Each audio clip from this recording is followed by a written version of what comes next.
Before we begin tonight's story, leave a comment and tell us which city you're listening to Midnight Letters from.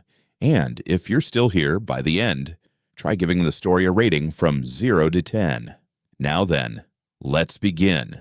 I walked into the bank to buy our dream home, but the teller looked at me with pity and said, "Sir, your account is empty." My Instagram perfect wife didn't just steal our $100,000 life savings. She wired every cent of it to the man she was sleeping with. If you think you know your partner, if you think a pretty face and a positive vibe means a good heart, you need to listen to this story, because I married a hallucination, and waking up from it almost destroyed me. To understand how I let this happen, we have to go back 5 years. I was 32, a senior project manager at a tech firm in Silicon Valley, pulling in a solid 6-figure income. I was stable, logical, but honestly, I was lonely. Then I met Chloe. She was 31. First impression? She was breathtaking. Long, wavy hair, perfect skin, that clean girl aesthetic you see on Pinterest. She dressed in neutral tones, beige, cream, white. She drove a leased Mercedes. She went to hot yoga at 6 a.m. On social media, she was the definition of a high-value woman. She posted photos of organic matcha lattes, sunsets in Malibu, and long captions about finding inner peace, mindfulness, and living your truth. I was captivated. I'm a guy who works with code and spreadsheets all day. Chloe felt like a breath of fresh air. She seemed so spiritual, so evolved. We dated for less than a year before we got married. It was a whirlwind. She told me she wanted a conscious partnership. I thought I had found my soulmate. We had a beautiful wedding in Napa Valley. A year later, we had our daughter Mia. I thought I had the American dream, the beautiful wife, the cute kid, the good job. But as soon as the honeymoon phase ended, the mask slipped. And what was underneath was terrifying. You know that saying, don't meet your heroes? Well, don't marry an influencer either. Here is the reality of living with a woman whose entire life is a performance. 1. The career chameleon. Chloe never had a real job. First, she was a real estate agent. She got her license, but never sold a single house because she didn't want to work weekends. Then, she pivoted to life coaching. She charged people money to tell them to breathe. Then it was drop shipping. Then day trading. She jumped from one get-rich-quick scheme to another. She had zero grit, zero work ethic. She just wanted the title of CEO without the 80-hour work weeks. She wanted the lifestyle, not the labor. 2. The financial parasite. Because she had no steady income, I paid for everything. Mortgage, car lease, insurance, groceries, diapers. I gave her access to my credit cards because we were partners. Big mistake. She didn't save a dime. Instead, money flowed out of our account like water. Sephora hauls, $300 hair appointments, daily brunches at trendy spots in West Hollywood to network. And the courses. God, the courses. She spent thousands on online seminars about quantum leaping, feng shui for wealth, and crypto masterclasses. She looked like she was learning, but she was just burning cash to feel productive. 3.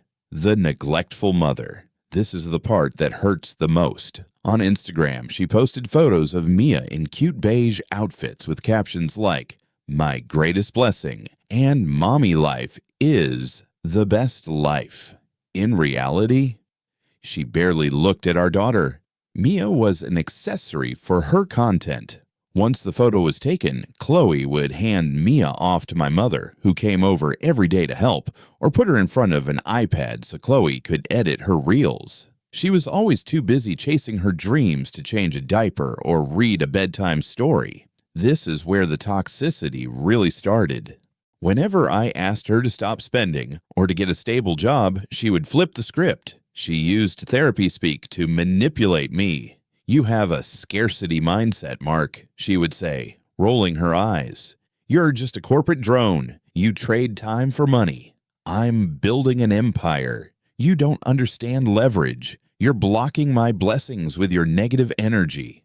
Stop trying to control me. You're being toxic. She made me feel like the bad guy for wanting financial security. She made me feel like I was the one who was small-minded, while she was the visionary. It's called gaslighting, and she was a master at it. She convinced me that her big break was just around the corner. She just needed a little more capital, a little more time. I was exhausted. I was working 10-hour days to fund her delusions, but I stayed. I stayed for Mia. 6 months ago, Chloe came home buzzing with energy. She said she met a mentor. Let's call him Jason. According to her, Jason was a crypto visionary and a wealth guru. She met him at one of those high-ticket networking seminars in Miami, which I paid for. She started talking about him constantly. Jason says the dollar is collapsing. Jason says we need to diversify into this new altcoin. I told her explicitly, no, we are not touching the savings. That is for the house. That is for Mia. She went quiet. I thought she listened. Then came last Tuesday, the day my world ended at the bank teller's window. After realizing the money was gone, I drove home, my vision blurring with rage. I found her in the living room, setting up her ring light to film a video. "Where is the money, Chloe?" I screamed. She didn't even flinch. She looked at me with this eerie calmness. "I invested it," she said. "Jason has an exclusive opportunity. It's going to triple in 3 months. I did this for us, Mark. You were too scared to pull the trigger, so I did it." "You stole our life savings," I yelled. "You wired it to a stranger without asking me." "He's not a stranger," she snapped. "He's a genius, and you're going to thank me when we're rich." "Stop being so dramatic." She truly believed it. She had drunk the Kool-Aid. But I knew. That money was gone. I didn't sleep that night. I hired a private investigator immediately. I gave the PI access to our phone bill records and the bank transfer details to find this Jason. 2 days later, the PI called me. "Mark, I have bad news and worse news. Give it to me," I said. "The bad news is the investment platform is a shell company. It's a Ponzi scheme. The money is gone." I closed my eyes. And the worst news, I recovered deleted messages from her cloud backup. Jason isn't just her mentor. The PI emailed me a file. I opened it. Photos. Explicit photos. And texts. "Chloe. He's so annoying about the money. He has such a poverty mindset. I can't wait to leave him once this pays off. Jason, don't worry, babe. Once the transfer clears, we can book that trip to Tulum. Leave the loser behind." She wasn't just scammed. She was sleeping with the scammer. She took the money I worked 10 years for, gave it to her lover, and they were planning to use it to run away together. I went numb. I drove straight to a top-tier divorce lawyer. He looked at the evidence and said, "We are going to crush her." I went home that evening. Chloe was in the kitchen drinking a green smoothie. "Are you done being mad?" she asked. I looked at her. I didn't see the beautiful girl I met 5 years ago. I saw a monster. "I filed for divorce today," I said calmly. She laughed. "You're bluffing."